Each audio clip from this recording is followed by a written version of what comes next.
Alright, YouTube, welcome back to the channel. Man, we back with some more entertainment reviews. I put that in there because we OUE. This is the entertainment portion of the channel. We back with another, not a movie review, but a TV review. If you've seen it, if you haven't, hopefully you don't go click off this now and go watch it. Hopefully, at least if you do, you hit the like button and subscribe and then go watch it. The Boys just dropped, season 2 just dropped. Now, they only dropped the first 3 episodes, and that's what I'll be reviewing today. And then they'll be releasing the other 5 episodes weekly, every Friday, I think. So yeah, we're gonna review The Boys season 2, first 3 episodes. Hit that like button, subscribe to the channel, drop a comment, share, turn on notification bell for whenever I drop another review for. No, I probably won't. Here's the thing: I probably won't do another review. I'll just wait till the whole season. Cause normally for these streaming shows, they come on Amazon and Netflix and probably Disney Plus and other places now.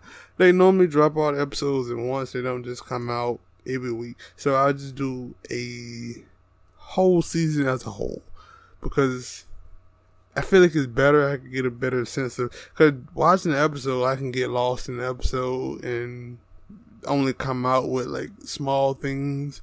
So but since we got the first 3 episodes, I can do a review on this and then I'll wait till the full season.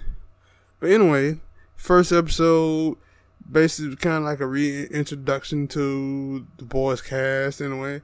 You got back Frenchie, Marvin, Mother's Milk, Huey, you got Kimiko. For some reason I kept calling her Himiko until they actually said it again. Of course you got Vaughn and all their superheroes. They even had,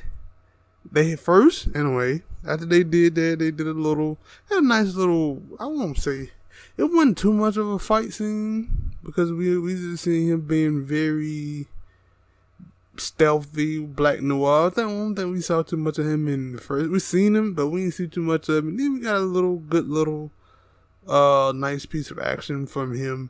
In the beginning of it, they had a memorial for, what were they doing name? He translucent. I just thought of it. Translucent. They had a memorial, and what was crazy because they had a big open visible casket with nobody in it, but if you watch the first season, you know that he's blown up, so it ain't no way. I don't know what, I don't know. It was funny. They had a lot of parodies in there, one of them I didn't think about when I first saw it until I had to go and see someone else, but we'll get to that a little bit later. No, we'll get to it now. Why would I wait? We just gonna point out the things that I saw in this episode.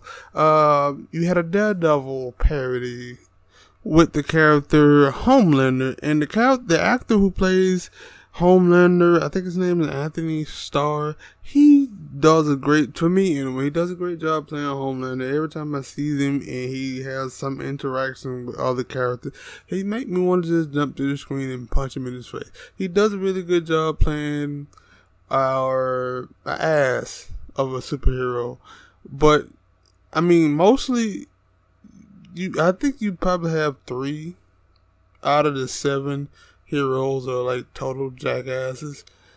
And cause you got A-Train, you got Deep, I forget the other one. She's like one of them. I can't think of her name right now. Maeve, I just thought about it. I keep forgetting. It's a bunch of characters.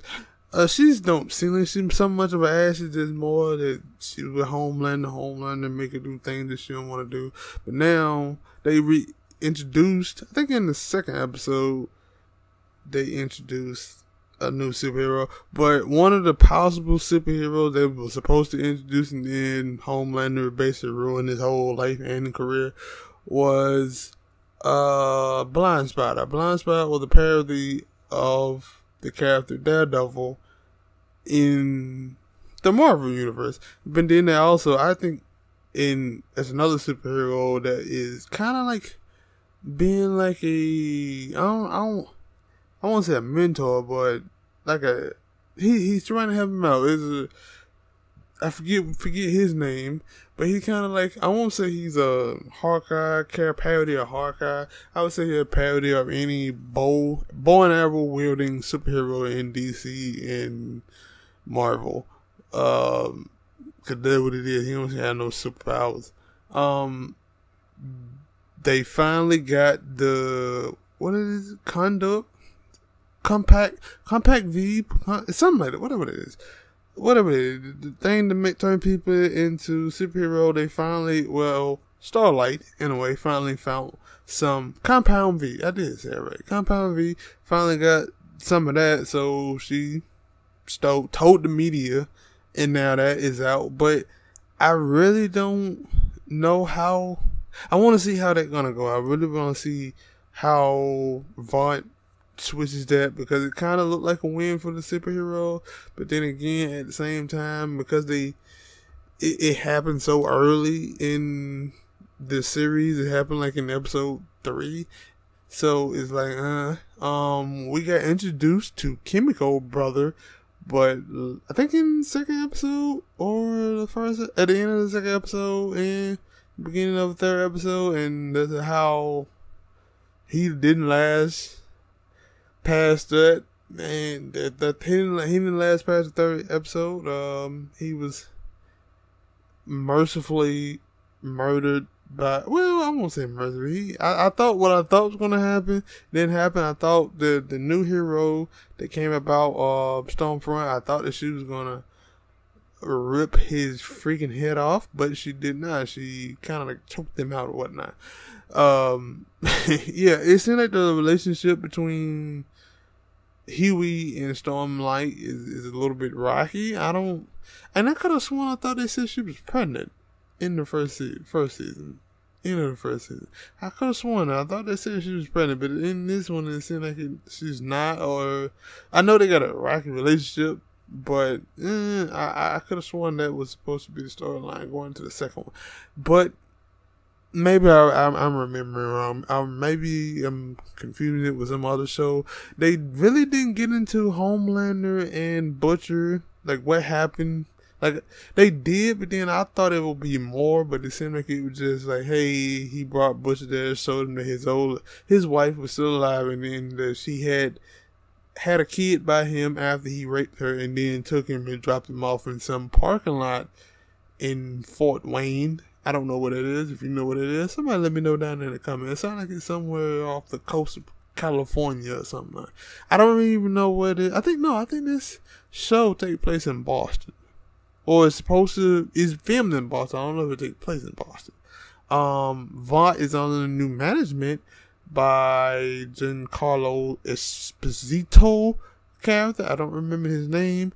But I'm thinking he's the one who brought in. Yeah, he is. He's the one who brought in Stormfront, and we'll get to see more about her character. Because I know, at least by some of the trailers, her and like right now at the end of episode 3, Homeland is not a big fan of hers. But I think throughout the season, he will be.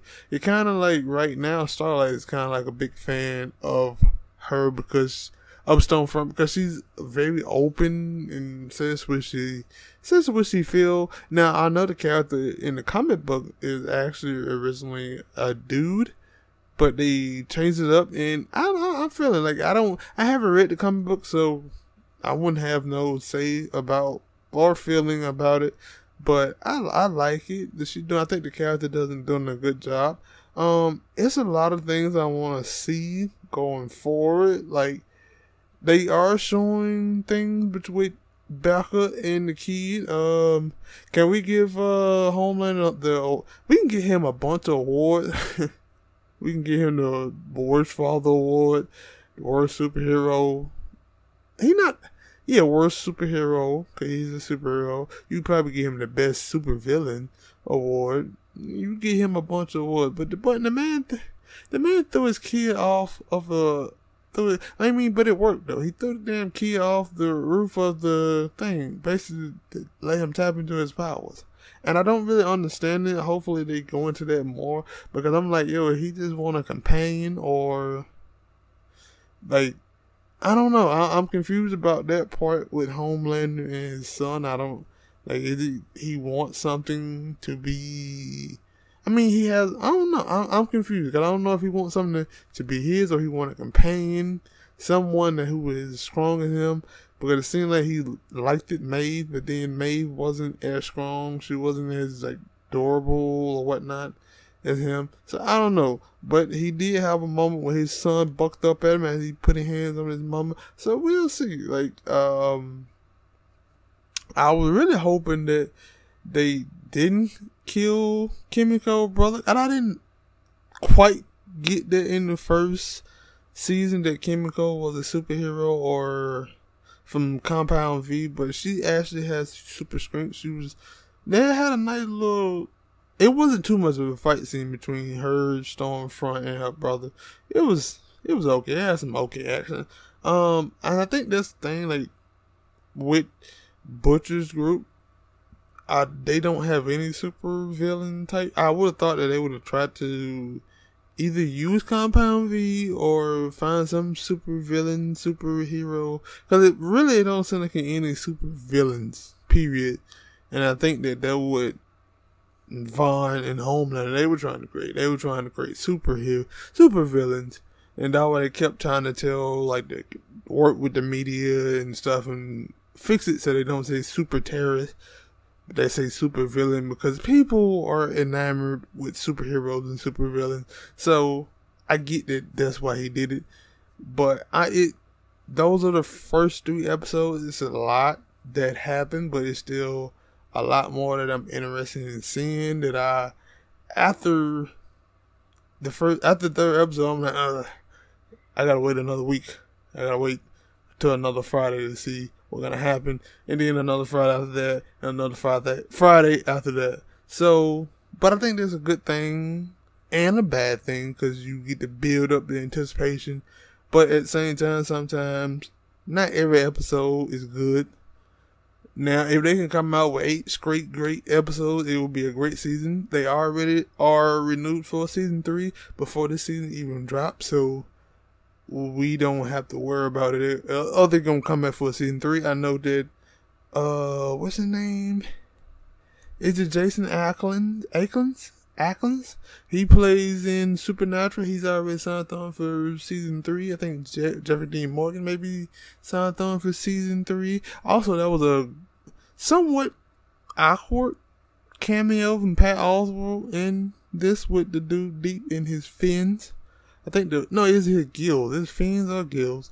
It was one of them. It was awkward. But they got a lot of things coming in season 3. But we're still here in season 2. Can't wait to the next 5 episodes. I will see y'all again at the end of episode 8. That's why I do the full season review. Make sure you hit that like button, subscribe to the channel, drop a comment, share, and turn on notifications again. And I really appreciate y'all for listening. I'm out.